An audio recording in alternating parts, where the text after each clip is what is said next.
Welcome to Research Matters, an online show that is all about communicating the research taking place at NUST in efforts to promote the university's research agenda and the impact thereof.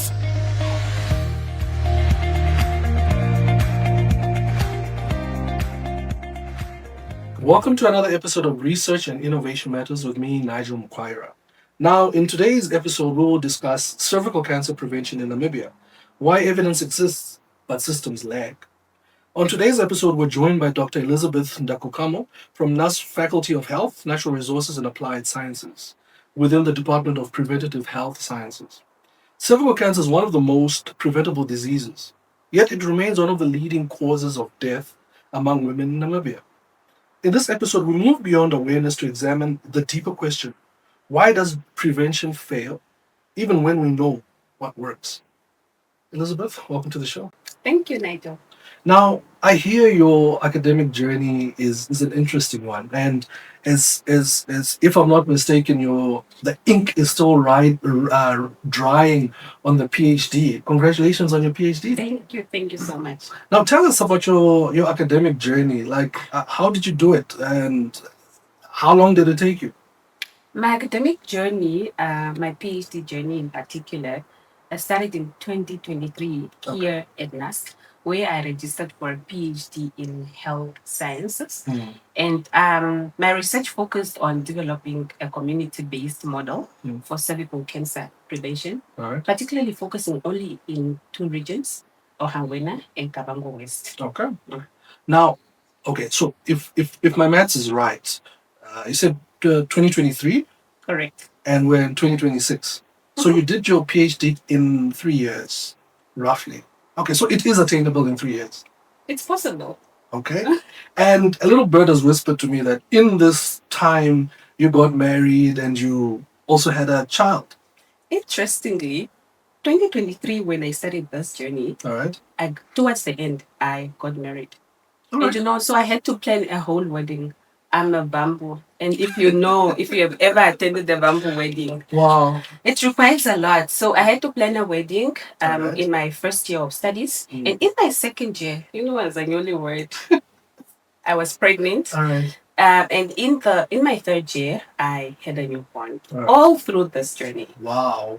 So you managed to balance the family aspect of it as well as the academic side. Not really balancing. I was just surviving, making sure things are done. Now, what are some of the key highlights during your academic journey that you'd like to highlight?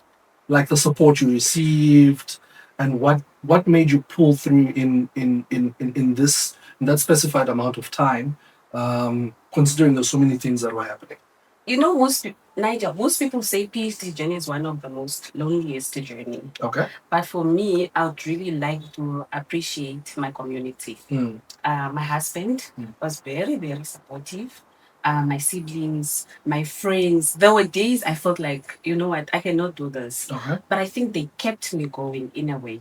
And also my supervisors, my colleagues, and honestly, just everyone within my community, they really, really encouraged me to just push through. Okay. Yeah.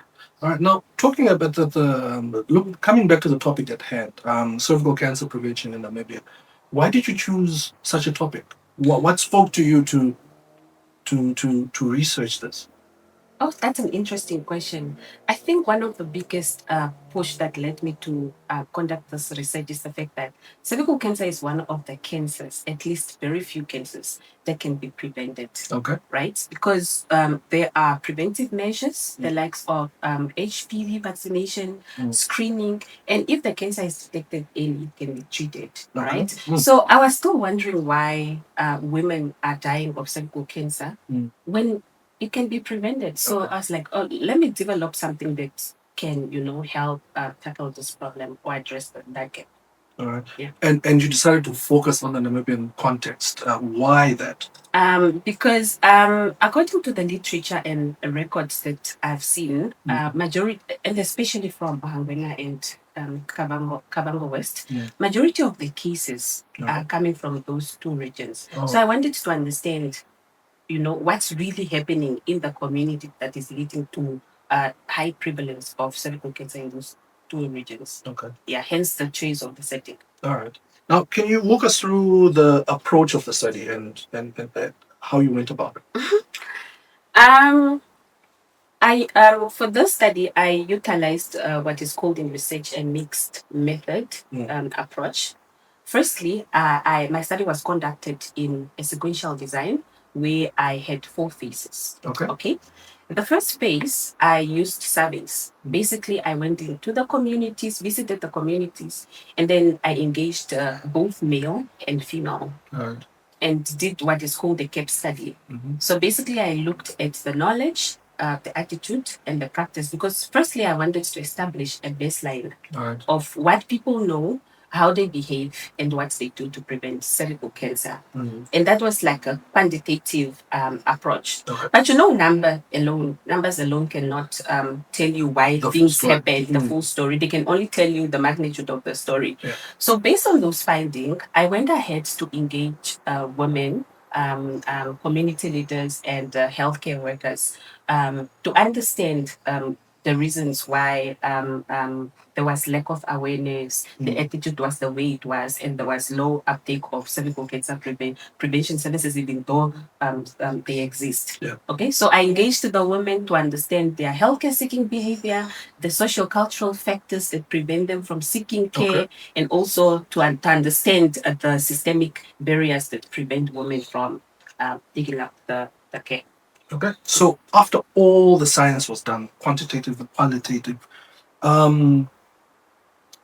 now did it really show an awareness issue in the community?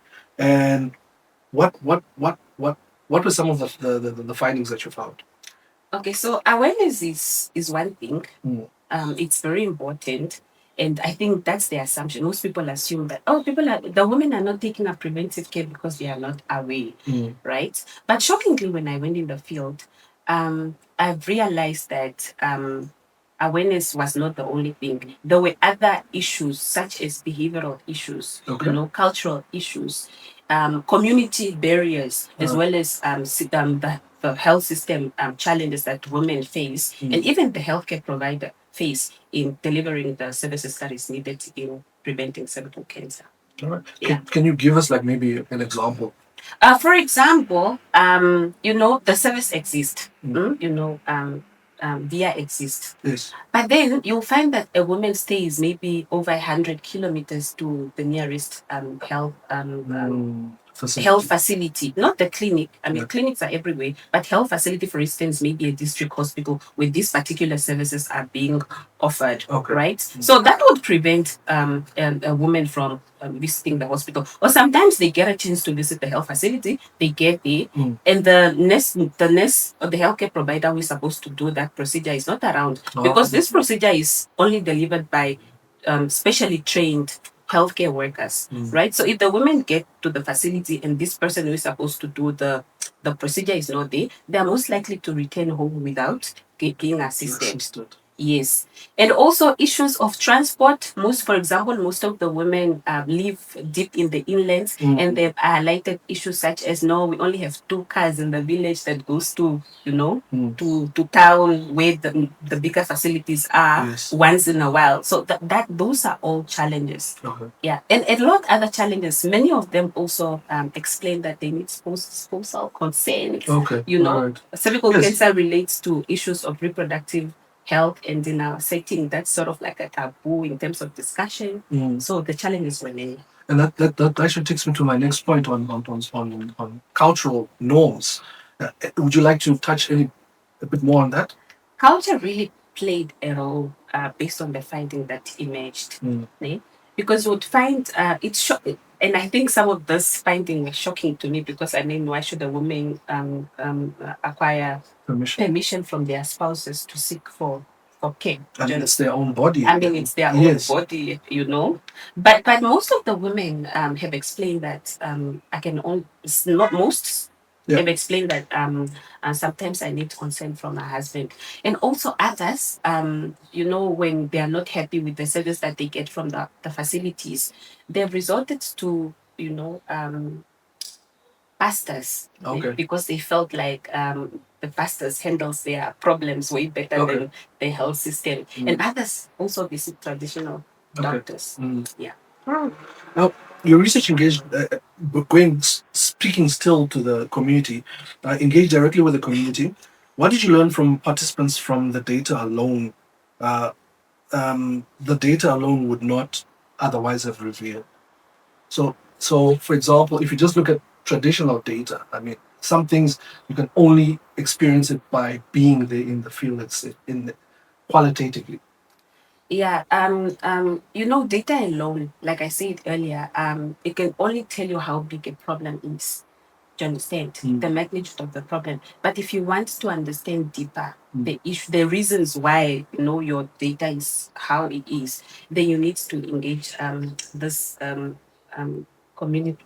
What are the most significant findings from your study, and how do they challenge existing approaches to prevention?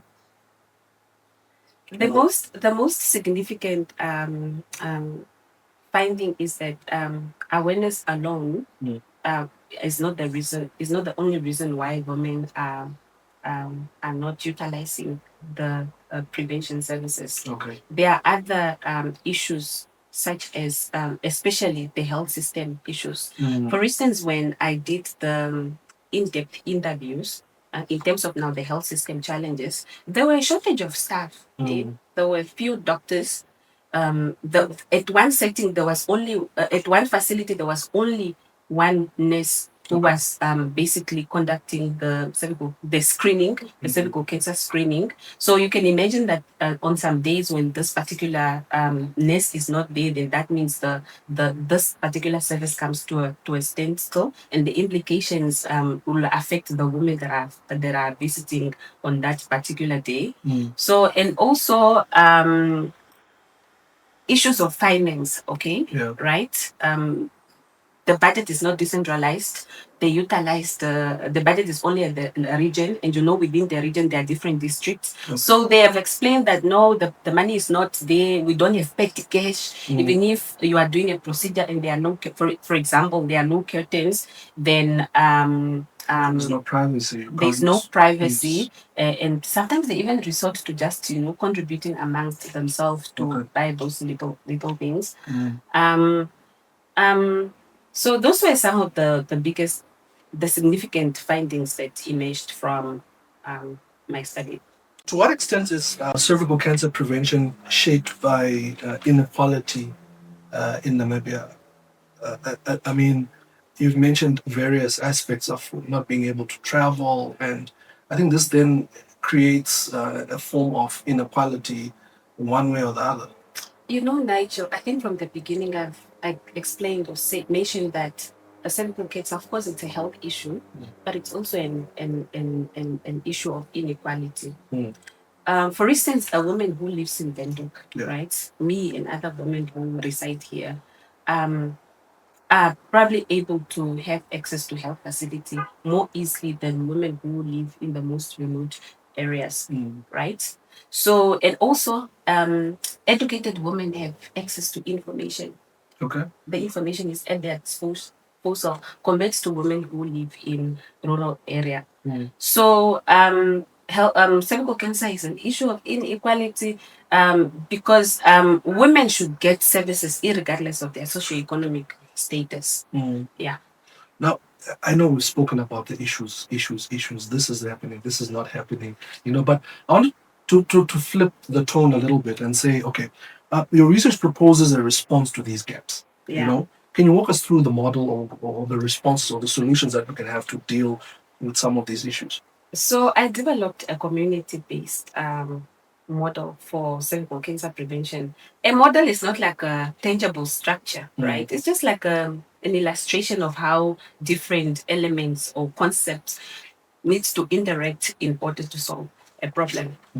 So the model that I developed had three elements. One, community, service, and then the systemic level. There are three levels. The community level basically just talks about how information, how big. In this model, I want to highlight that I just didn't develop it from my mind. It was informed by the finding that emerged from the field, the literature that exists, and also other already established theories in my field. Okay, so the community level in my model, in the model that I developed now, talks about how women needs to have access to accurate information, because I mean, if a woman is informed, then they'll be able to take preventive action. But not just about information. The model also highlights health literacy, because sometimes you have the information but you don't understand. So it's very important to understand, because if the women understand, they feel empowered, and if they feel empowered, right, then they are able to take their care seriously. And but they can also not to do that. They need the cultural support, the wider support from their community, their partners, their family, their friends. Only then they will be able to improve their healthcare seeking behavior. And then the second level talks about the facilities now, that even though women have the information and they are empowered, they should be able to have access, and the services should be available. And these services should be delivered by competent and well-trained healthcare workers who are always available, and it should be of, quality, and it should also be patient-centered. Correct. Yeah. And also now the systemic level talks about, the inclusion of the government support, the funding, collaboration with different stakeholders, how we need to improve the referral system, and to bring in the element of data management and all other issues. Because then the conclusion is that if all these different elements or concepts are working together, then we are able to address the problem of, women not taking up the care. Okay. Yeah. Now, from a policy perspective, if we to throw it back at government to say, how does this look like from a policy? What would be some of the things that you'd like to see policy reflect in this area? So implementation or cervical cancer prevention in general need full commitment from the government. Of course, the government is already doing the most. I think there's just a need to strengthen what is already happening, right? And also collaboration with different universities to strengthen research, non-governmental organization. I know there are already non-governmental organizations that are on board, and they are supporting. But I think that collaboration would really make a huge difference. Okay. Yeah. Now, we're talking about Namibia and Kurenkuru, or Ngwena region. Ngwena and Kabango West region. Yeah, of course, Yes. Ngorongoro is in Kabango West. Yes. Now, Yeah. this is the Namibian perspective, but I believe you have taken this your findings and published extensively externally as well. Yes. In the international community, and won an award, if I'm not mistaken. Oh no, Nigel. Am I shooting for the stars? But yes, I hope I will win an award one day. But yes, I presented it in the national platforms. Okay. And so, how is the what is the Namibian context, and how does that reflect to the global context out there? So I went to present my work, particularly my model, in Vienna. Vienna is in Austria. Okay. And then based on the engagement and how and what I got from most of the presentation is that this issue is just not a Namibian issue. Other countries are also even developing. Of course, they are doing very, very well, but they're still faced with challenges, the burden of cervical cancer.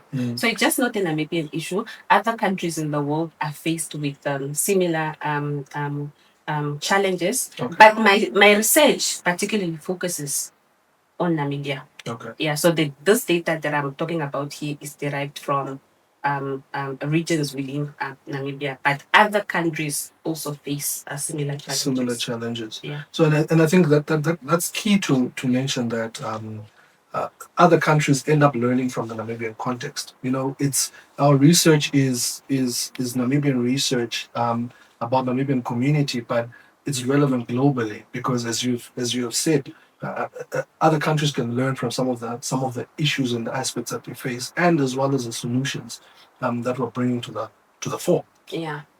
Now, what's next for your research? Where do we go to from here? So the next steps, basically, my research, my PhD study, basically just focused on developing the model and validating it. Yeah. So the next is to pilot the model. right, and measure the results, Mm-hmm. and just to see if it will work, right. And after that, probably scale it to other regions beyond the 2 regions that I focused on for possible implementation. So that's my direction. Hopefully, we'll stop very soon. Now, if prevention, if cervical cancer prevention uh, uh, within Namibia was possible, what one thing would you want society to confront? One thing would you like to change to ensure fewer women lose their lives to cervical cancer? So, if Namibia really wants to tackle the issue of cervical cancer in Namibia, because cervical cancer is the second most prevalent cancer in Namibia after breast cancer, but the one that kills women more. Okay, so if Namibia wants to confront that reality, then we need to address the issue of inequality. Okay. Women, irregardless of their socioeconomic status, irregardless of where they live, where they stay, their distances from health facilities, they should be able to have access to preventive measures if we really want to succeed in terms of reducing this burden. Okay. Yeah. Now, in conclusion, I'd just maybe like to give you an opportunity. Just if you're any parting words to our listeners, to our viewers out there, what would you like to tell them? Be it on the cervical cancer journey, what you found, or even just personal aspirations from someone studying their PhD. Maybe you can tie the two. If there's one thing that this journey taught me, Mm-hmm. I think it's resilience. Okay. Yeah, resilience, determination, and a bit of compassion, because cervical cancer, it's a sensitive issue, right? And also I can imagine, how I struggled balancing academic work with my life, responsibilities, balancing life, work, and academic responsibilities. I can imagine how women who live in the most remote areas, taking care of families with the little that they have, are able to even get a chance to visit health facilities so that they can pick up, preventive measures. Yeah, but what I want to say is that, determination, being determined, I think can get you through some of the hardest seasons in your life. And I think that's what carried me through. All right. Thank you very much for joining us on the show today. Thank you, Nigel, for having me.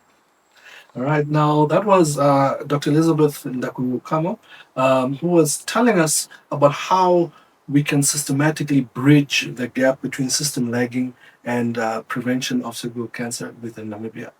Until next time.